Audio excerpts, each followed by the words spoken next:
Thanks, Clive. Coming up on BBC London.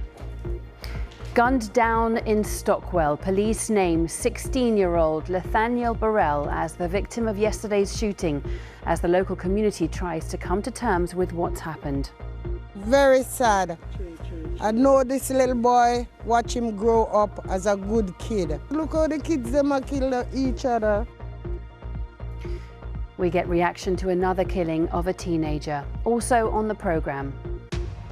We're at a school in Croydon trialling an app to keep their pupils focused on work and not on their phones. Plus the Red Arrows, a concert and much more as the government announces VE Day plans for the capital. As if! And Clueless the musical comes to the West End.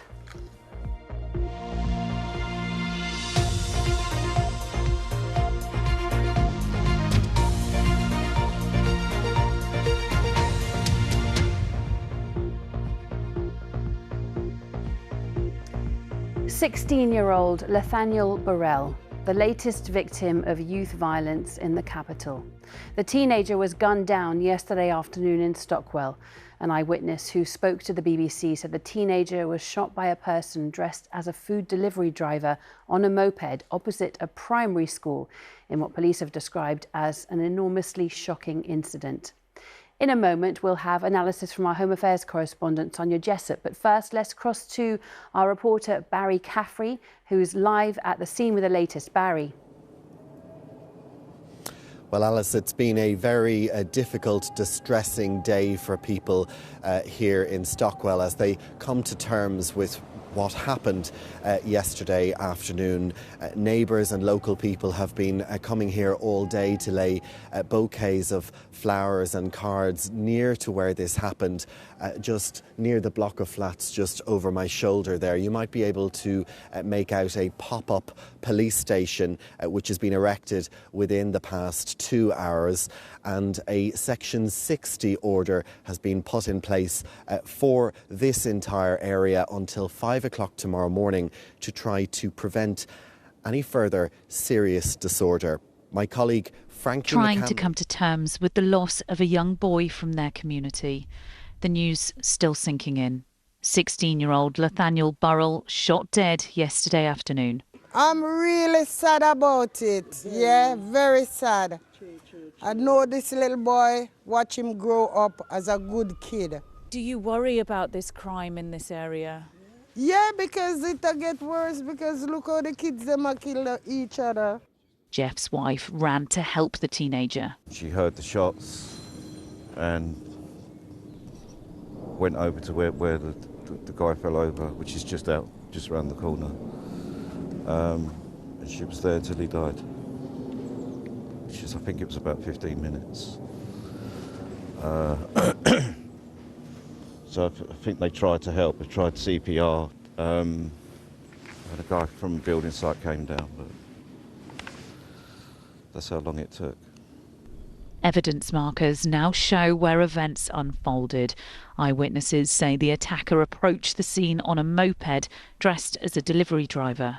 Large parts of this estate just next to Stockwell Station have been cordoned off. There is still a heavy police presence, and you can just about see the forensics tent is there behind me. Now, what we understand is 2 teenagers were exiting the block of flats just behind us. It's as they were coming out, one of them was shot. They were shot around 2:30 in the afternoon in broad daylight, and we're just a few hundred metres from a primary school and surrounded by hundreds of homes.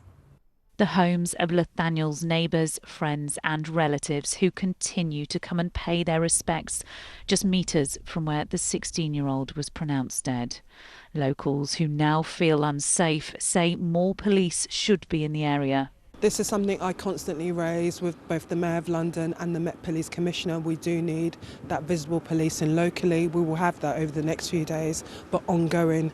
When the media have gone, when the flowers have gone, it's important that we still have that police presence just to reassure the community. As officers continue to search the area, a mobile police station has been set up this evening right next to the scene in the hope witnesses will come forward with information surrounding the death of another young boy in the capital. Frankie McCamley, BBC London. Well, Alice, tensions are still very high here, with many people visibly upset and distressed. A little earlier, I spoke to Pastor Lorraine Jones-Burrell, MBE. She lost her son Dwayne to knife crime in Brixton in 2014 and visited the area here yesterday afternoon. When I got there, I saw the tent where the young lad lay. The police were there, the mother was there in total shock, the sister was crying, friends were just stood there, bewildered. Barry, I lost my son 11 years, the 27th of February, so I've just managed to go through his memorial. I didn't imagine I would feel so devastated today. Gun crime and knife crime, it is something we talk about so much in London. What needs to happen to eradicate it, to stop it, to reduce it? I've run a couple of workshops here. If I had more resource, I could do more, and the few community centres out there could. Peace education programmes. I've seen the results of those. We don't need to purchase anything external. Peace is within. Hurting people hurt people. We're up against a tremendous, massive monster of social media. We need the help of YouTube because the videos out there are fueling the anger and the rage and the violence. That needs to stop. We need therapeutic engagement. We can't sit there in silence amongst ourselves and blame the police that we need more police officers. Yes, we do, but that's not going to happen now. But the masses of us live in these communities we need to take to the streets, go to our council, go to the MP, say what we want and make it happen. Pastor Lorraine speaking to Barry Caffrey there. Well, Sonia Jessup is here, our Home Affairs correspondent. Sonia, we sadly hear a lot about knife crime, but how prevalent is gun crime, especially where it affects young people? Well, you're right, Alice. It's very rare for teenagers to be killed in shootings in London. Last year, 10 teenagers were fatally stabbed. One was shot dead, 15-year-old Renee Graham in Ladbroke Grove in July. Of course, we've also had a number of cases where very young children have been seriously hurt in shootings. In November last year, again in the Ladbroke Grove area, an 8-year-old girl was seriously hurt alongside her father as they sat in a car. And in May last year, a 9-year-old girl was left with life-changing injuries when she was shot at a restaurant with her family. So when these cases do happen, they of course cause huge concern. Police will be trying to offer reassurance, but also they desperately need eyewitnesses, people with information about the attacker to come forward, because that is a real challenge in tackling gun crime, because there are often communities who are very frightened about gang violence, about serious organised crime, and sometimes people also have very low trust in police too. Absolutely. Sonia, thanks very much. Lots more to come, including... Hi, I'm Emma Flynn, and I play Cher Horowitz in Clueless the Musical. Stay tuned to BBC London to see my interview about this incredible show, as if you would go anywhere else.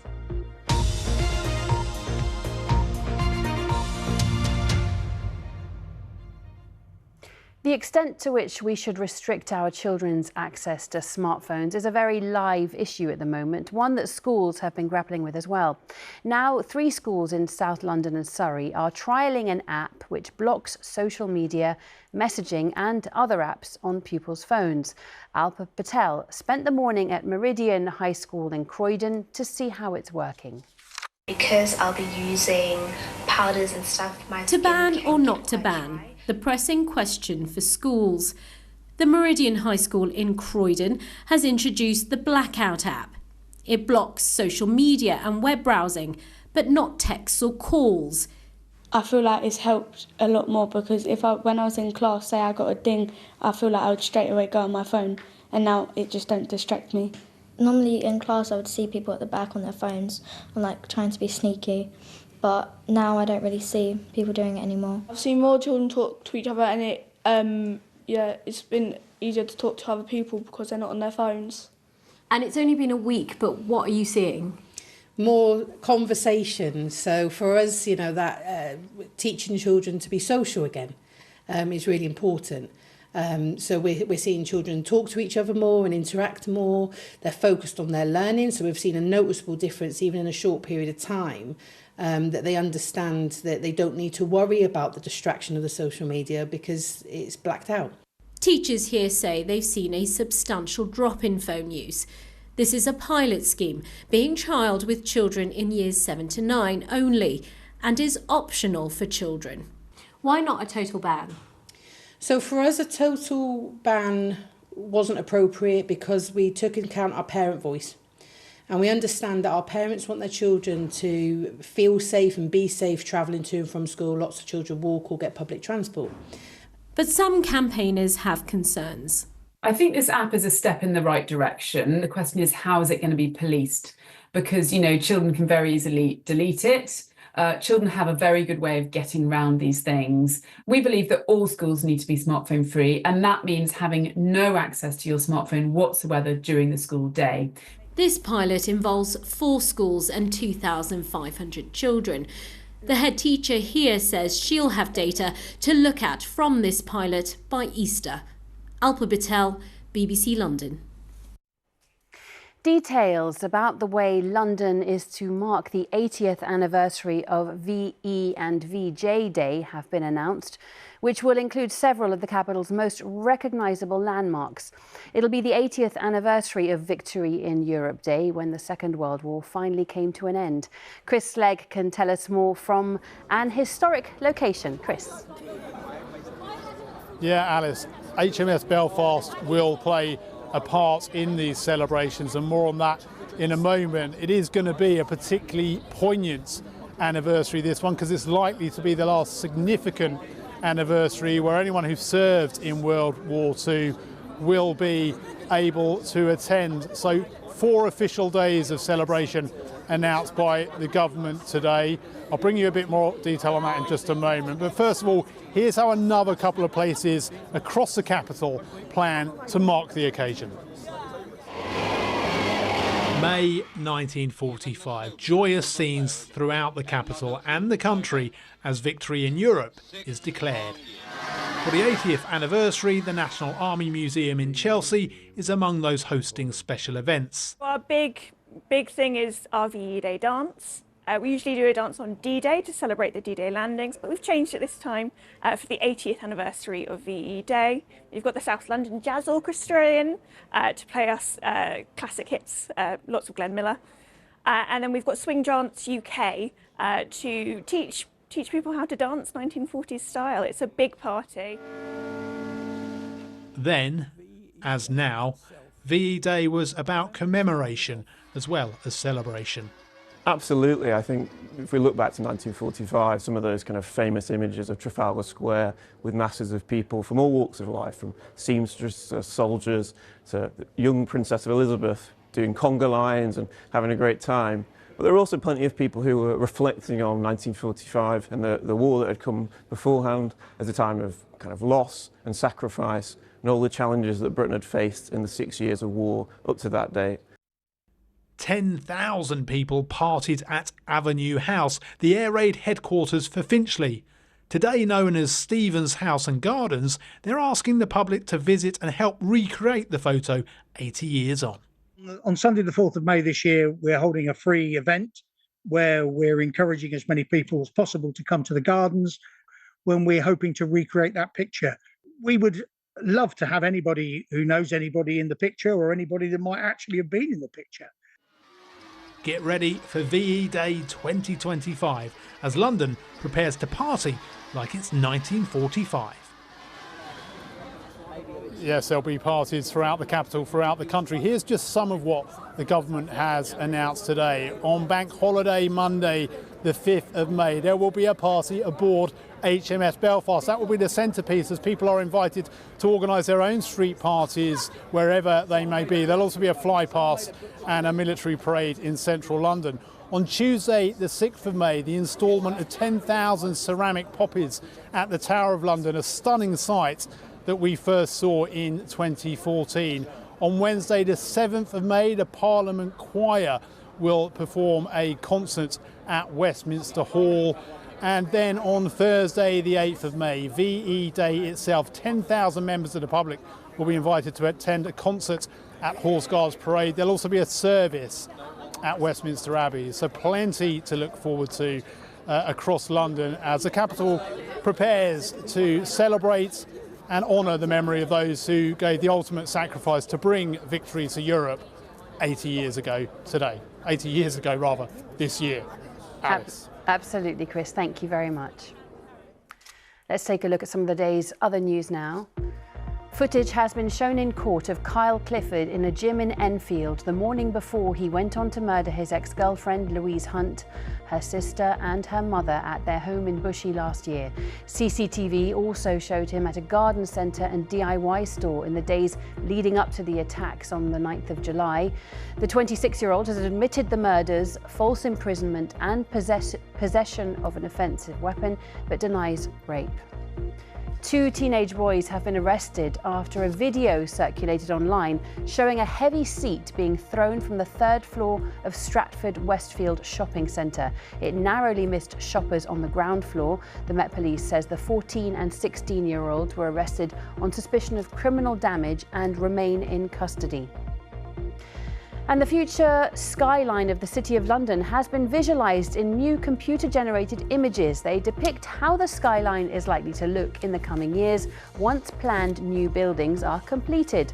The images have been released by the City of London Corporation as officials try to compete with other cities to win over global investors and developers.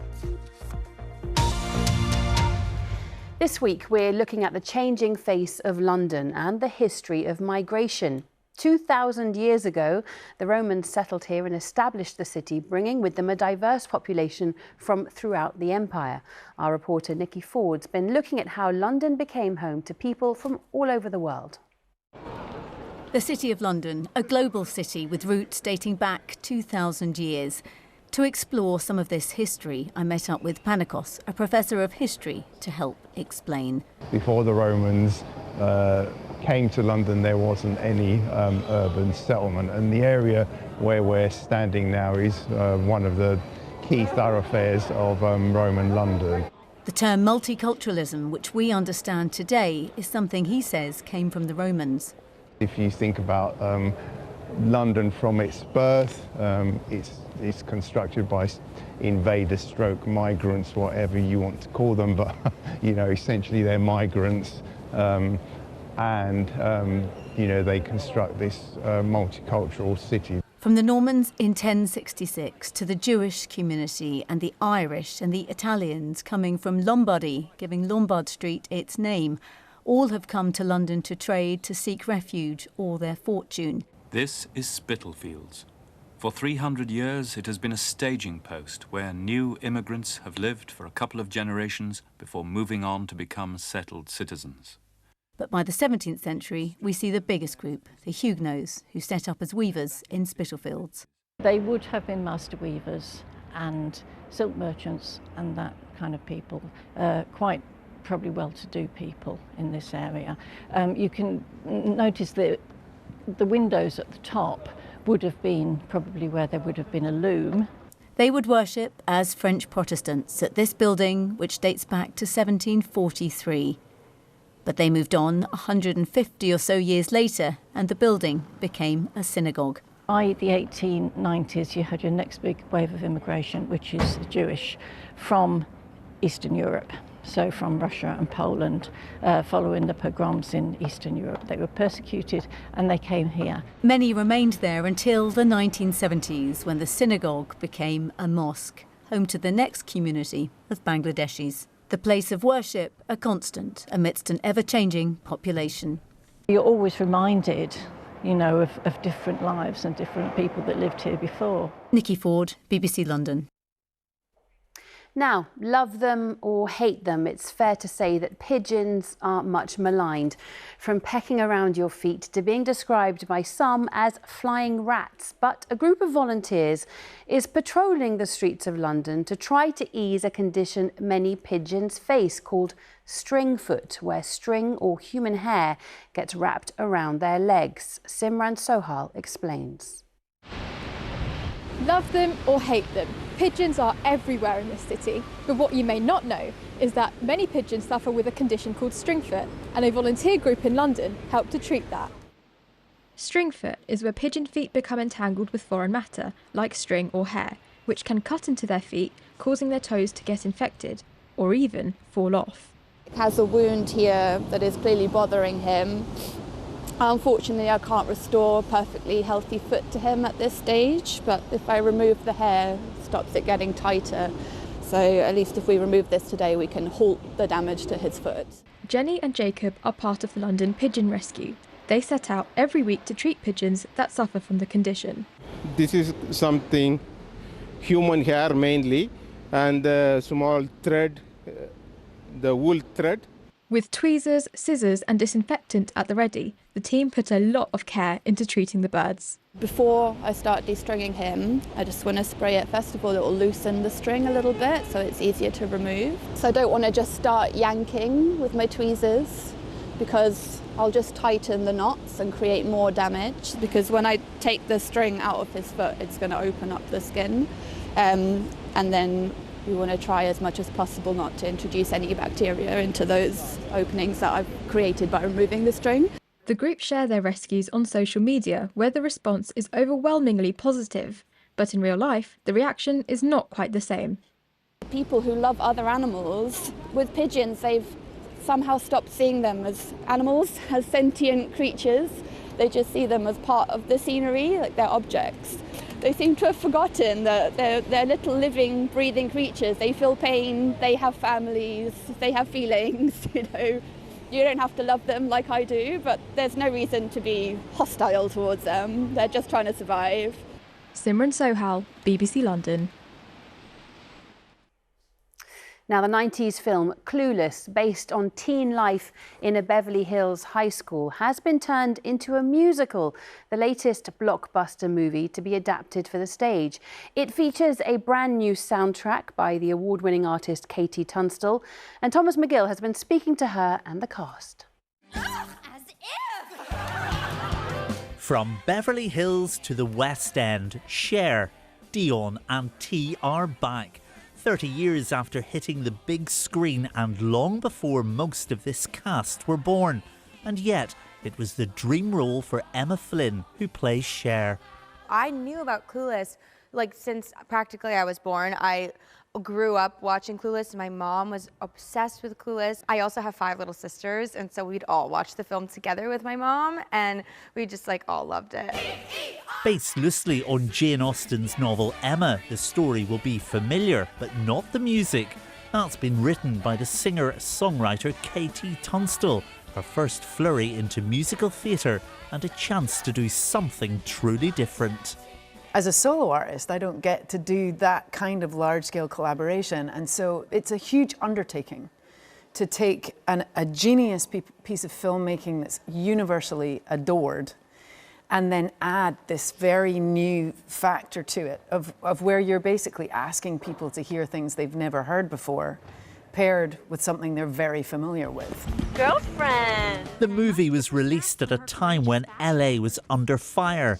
Amy Heckerling, its writer and director, says it was pure escapism then, and she hopes the show will offer some escapism now.